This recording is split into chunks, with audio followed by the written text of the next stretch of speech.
The tenant, Apollo Cisco's, was paying £1,400 a month for a one-bed flat in Golders Green, northwest London, owned by the family of Tory peer and donor Zamir Chowdhury.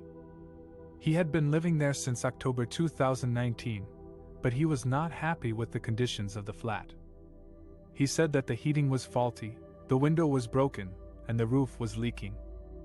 He also claimed that he suffered from damp and mold, which affected his health. He reported these problems to the estate agent, but they were not fixed for more than a year. In February 2023, Cisco's received a letter from the estate agent saying that the landlord wanted to increase the rent by 10%, or £140 a month. Cisco's refused to pay more and asked for a rent reduction instead. He said that he deserved compensation for living in a substandard flat. He also reminded the estate agent of his legal rights as a tenant. 2 weeks later, Cisco's got another letter from the estate agent. This time, it was a Section 21 eviction notice of possession. The landlord had decided to take back the flat, fix the problems, and rent it out again at a higher price. Cisco's was given 2 months to vacate the property. He felt that he was being unfairly evicted for complaining about the flat. He said that he had nowhere else to go, and that he could not afford to move. The landlord, Zamir Chowdhury, is a billionaire businessman who is the chief executive of Bestway, a wholesale company that has a turnover of £4.5 billion a year. He is also a conservative donor who has given £1.3 million to the party through his company.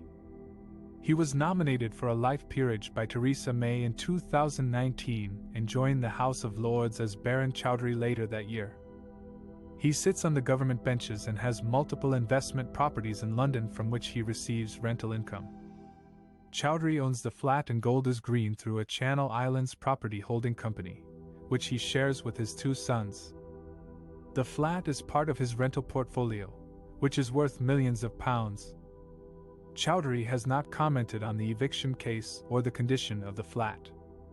His estate agent has defended his decision to evict Cisco's, saying that he had followed the law and that he had offered to help Cisco's find another place to live. Apollo Cisco's was living in a one-bedroom flat in Golders Green, northwest London, that was part of a rental portfolio part owned by Zamir Chowdhury, a billionaire Tory landlord and donor. Cisco's was paying £1,400 a month for the flat, but he was not happy with the conditions. He complained about mold, damp, cold and a roof leak in his flat, which were not fixed for more than a year. He claimed that the heating was faulty, that he had to wait 4 months for a broken window to be fixed, and that his health was affected by the damp and mold. He said that he had to use an electric heater and a dehumidifier to cope with the situation. In February 2023, Cisco's received a letter from the Chowdhury's estate agent, telling him that the landlord wanted to raise the rent by 10%, which would mean an extra £1,680 a year. Cisco's refused to accept the rent increase and asked for a rent cut instead, citing the ongoing problems with the flat. He said that he had been patient and cooperative with the landlord, but he felt that he was being exploited and ignored.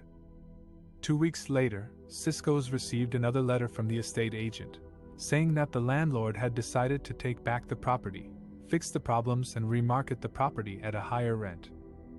Cisco's was sent a Section 21 eviction notice of possession, which gave him 2 months to leave the flat. This is a no-fault eviction notice that allows landlords to evict tenants without giving any reason, as long as they follow certain procedures.